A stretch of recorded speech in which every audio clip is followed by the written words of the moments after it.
Oui, merci Madame la Vice-Présidente. Nous ne vous reprochons pas une mauvaise gestion de notre belle région de France, elle reste néanmoins perfectible. Plusieurs points nous interpellent, non sur le plan budgétaire, mais dans la présentation que vous faites. Dans vos perspectives d'avenir, vous voulez faire de l'Auvergne-Rhône-Alpes la première région industrielle d'Europe en fédérant et en mettant en relation les acteurs économiques.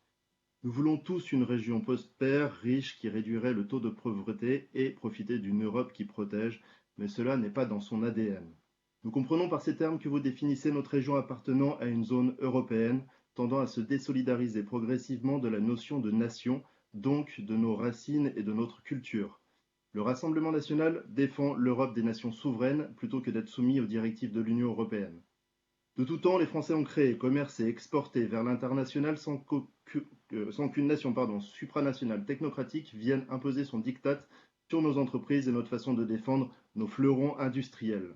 Pour rester forte, notre région ne doit pas s'isoler de son entité nationale qui ferait d'elle une zone plus vulnérable. Dans ce rapport présenté, vous annoncez la mobilisation sans faille de 135 collaborateurs lors de la crise sanitaire dont nous saluons leur engagement. Être également un point d'entrée régional pour les entreprises, des chiffres clés 2020, etc., etc. Or, la réalité économique est plus rude que cette présentation. Des entreprises naissent et d'autres meurent. Durant l'année 2020, des entreprises ont subi les conséquences des décisions qui ont été prises par les autorités, notamment dans la restauration. Ce rapport garde sous silence cette réalité économique que nous aimerions connaître. Car oui, gouverner, c'est prévoir.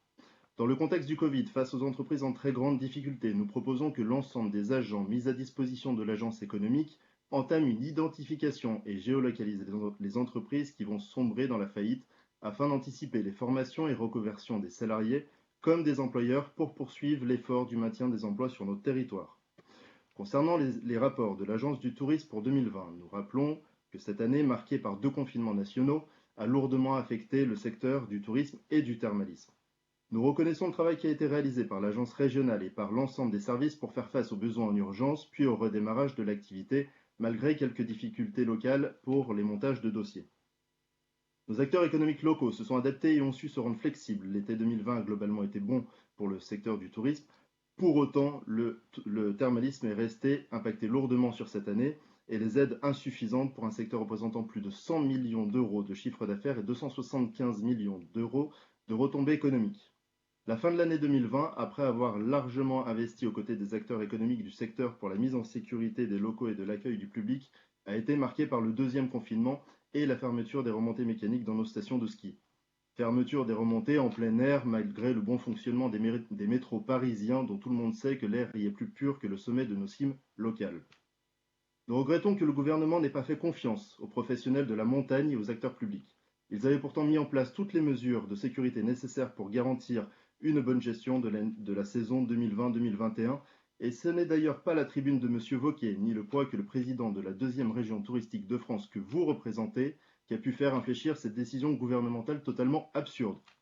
Pour cela, Madame la Vice-Présidente, avant de réclamer la possibilité d'accueillir les Jeux Olympiques d'hiver de 2030, commencez par obtenir et garantir l'ouverture de nos remontées mécaniques et de nos stations de ski.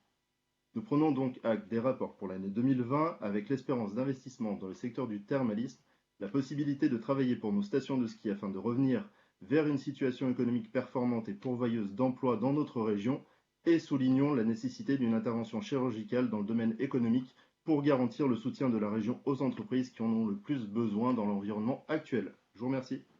Merci, Monsieur Bernard.